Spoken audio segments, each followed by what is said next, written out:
படிப்பு தான் என் கனவே. கராத்தேவில் பிளாக் பெல்ட். நான் வாங்கிய மெடல் வைக்க கூட எங்களுக்கு இடமில்லை.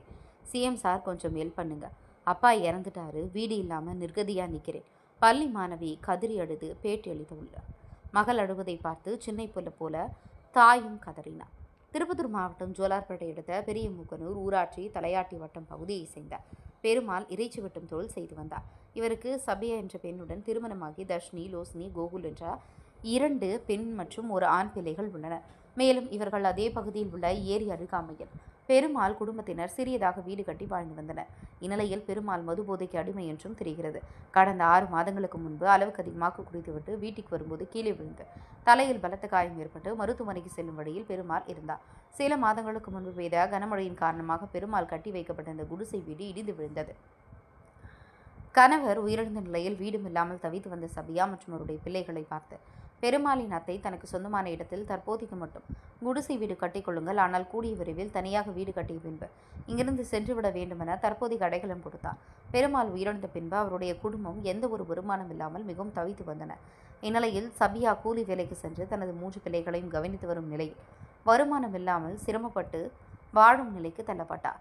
ஏழ்மையிலும் தனது கனவை கைவிடாத சபியாவின் முதல் பிள்ளையான தர்ஷினி புதுப்பேட்டை பகுதியில் உள்ள அரசு பள்ளியில் 9ஆம் வகுப்பு முடித்துவிட்டு தற்போது 10ஆம் வகுப்பு செல்ல உள்ளார்.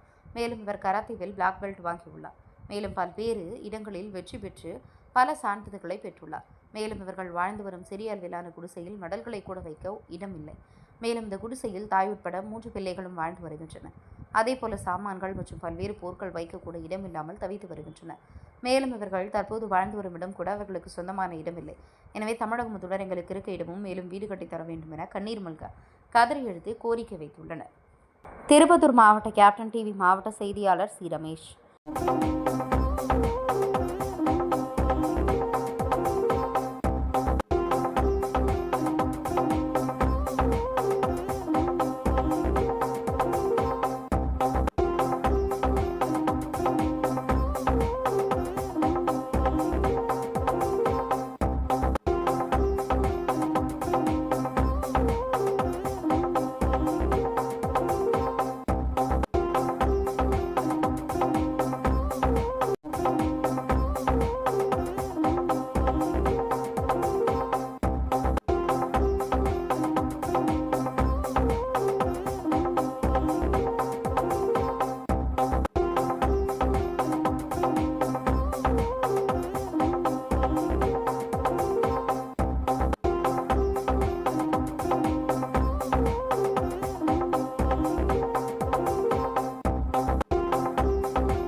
என் பேர் சபியா.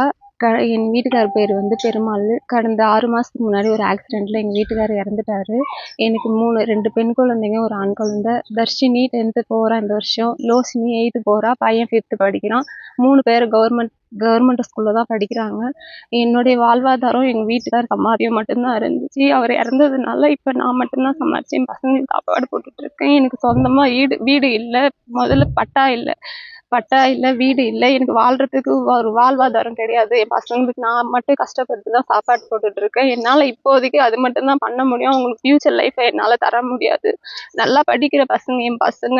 அவங்களுக்கு தமிழக முதல்வர் எங்களுக்கு இருக்கிறதுக்கு ஒரு வீடும், என் பசங்களுக்கு ஒரு நல்ல ஃப்யூச்சர், அவங்களுக்கு படிக்கிறதுக்கு ஹெல்ப் பண்ணணும்னு தயவு செஞ்சு இருக்கிறவங்க கூப்பி வேண்டி கேட்டுக்கிறேன்.